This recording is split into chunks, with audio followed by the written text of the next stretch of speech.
I'm Dr. Pooja Arora. I'm from Sion Hospital. I'm a physiotherapist. So I totally agree with you. Just a small question. When Muhammad Prophet attained his prophethood, and as you said, he was a common man before he attained prophethood. By that time, is it that Quran, which is the word of God, has enlightened only Muslims? Because God can't be partial. So what was the rest of the world doing when Muhammad Prophet was enlightening a small sect of people? And is it that such a long time is being taken for the rest of the sector of society to just get enlightened to this word of God? And how many years would the non-Muslims, like Hindus, would, I totally agree with you, it has to be a concept.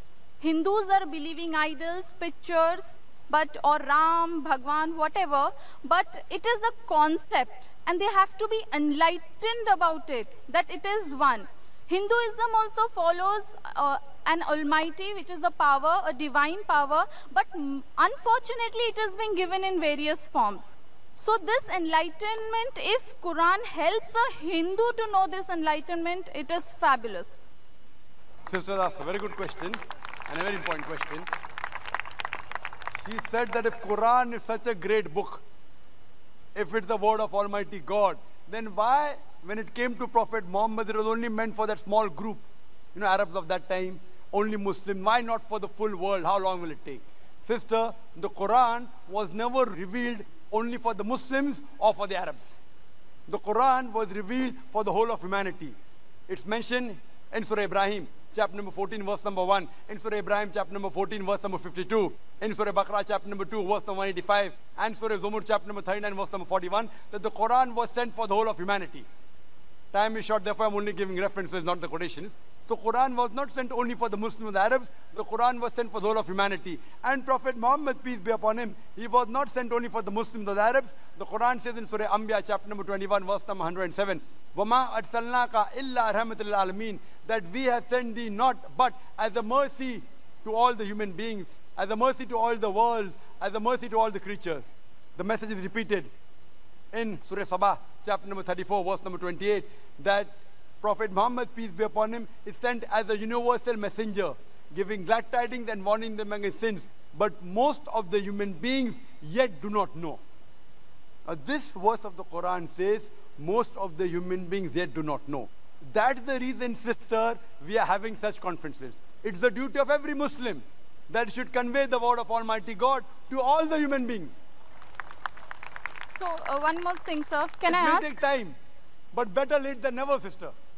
Better late than never. And everyone who claims to be a Muslim may not be a practicing Muslim. He may have a name, Abdullah, Zakir, Muhammad, Sultan, but he may not be a practicing Muslim. Similarly, as you rightly said, in Hinduism, you don't follow your scriptures.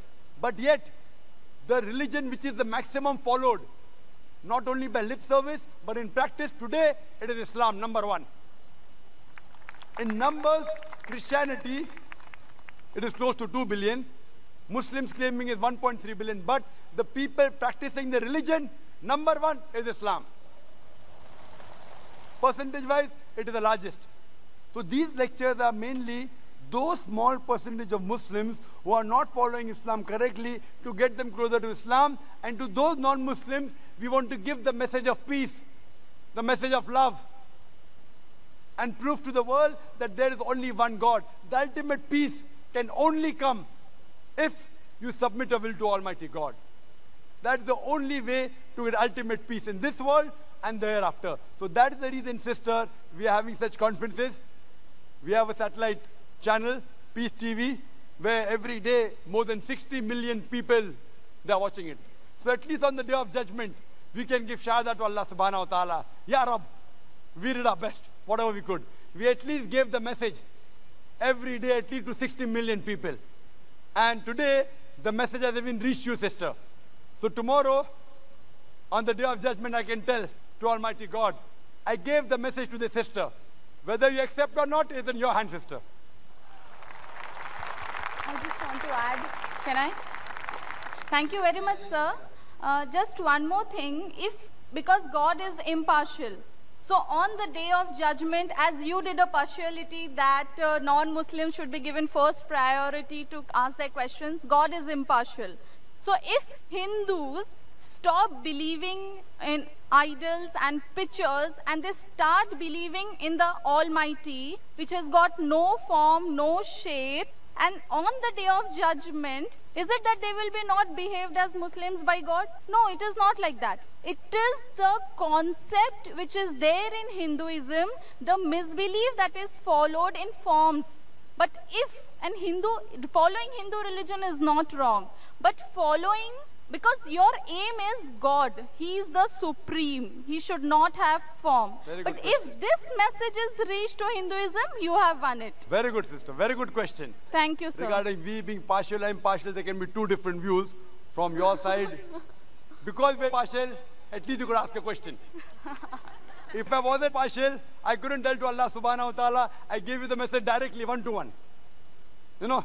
So He doesn't believe. So what we have to realize, sister, but why we are partial? We are partial to be impartial. Because the others have got the message. If not 100%, 90%. You all have got less. So we are partial to be impartial. Right, sir. So what we need now coming back to your question, sister. Yes, it's sir. a very good question. That if the Hindus believe in one God, do not believe in idol, do not believe in images, do not believe in statues, on the day of judgment, won't we be Muslims? Correct. You are following part of Islam. Correct. If you read the Hindu scriptures further, the Hindu scriptures say there is another messenger to come. And the coming of Prophet Muhammad, peace be upon him, has been prophesied in various places. He's prophesied in Bhavishya Purana, Parva 3, Khanda 3, Adhyaya 3, Shloka 5 to 8. He's prophesied in Bhavishya Purana, Parva 3, Khanda 3, Adhyaya 3, Shlokas 10 to 27. He's prophesied in the Atharva Ved, chapter number 21, verse number 6. Atharva Ved, chapter number 21, verse number 7. He is prophesied in several places.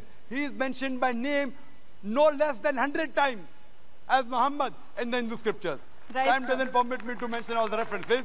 There is mention of a Kalki avatar in Kalki Purana, chapter number 2, verse number 4, 5, 7, 9, 11 and 15. It says that there is another avatar to come, Kalki avatar, whose father's name shall be the servant of God, Vishnu Yash, translated to Arabic as Abdullah, which was the name of the father of Muhammad sallallahu alaihi wasallam.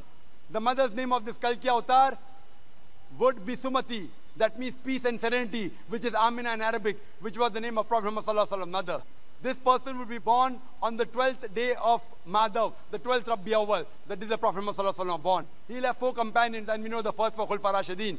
It says that he will be born in a place which is peaceful, in Makkah. He'll be born in a house of the chief of Makkah, that is the Quraysh tribe.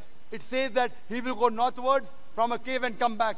And Prophet Muhammad sallallahu alaihi wasallam went from Makkah to Medina and came back. On and on, talking about Kalki avatar. So you believe in one part, La ilaha illallah. You also have to believe in Muhammad Rasulullah. Thank you, sir. Thank you. And if you do this, you keep your name, whatever your name was, whether Preeti, whatever name, sister. What is the name, sister? Pooja. Pooja. You keep your name. Don't change your name. But indeed, you will be a Muslim. Changing your name is not required. So the concept... Concept of one God, no statue, no images, last final messenger, Prophet Muhammad. Inshallah, on the day of judgment, you will go to heaven with your name, Pooja.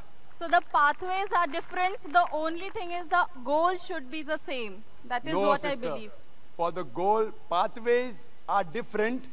If both the different pathways go to the same goal, it is fine. They meet at the same goal. Yes, sir. That is what I want to say. All the roads don't lead to Rome, sister. Fine? You may think it will lead. So if you think falsely, I have to correct you. I don't believe... No, sir. No, sir. Sister, if you say you're a Hindu, by definition, Hindu is a person who lives in India. No, sir. It's not like that. Sister, Hindu is a geographical definition. You don't know, I know. I'm a Hindu by geographical definition. I'm a Hindu. Geographically, sister, the word Hindu was first used by the Arabs. There are many Arabs here. They call me Hindi when I go there. Hey, Hindi, hey, Hindi. They tell I'm a Hindu. The word Hindu was first used by the Arabs when they came to India. It was also used by the Persians to describe the people who lived in India. So geographically I'm a Hindu, but if you tell me religiously, Hindu is a misnomer. Swami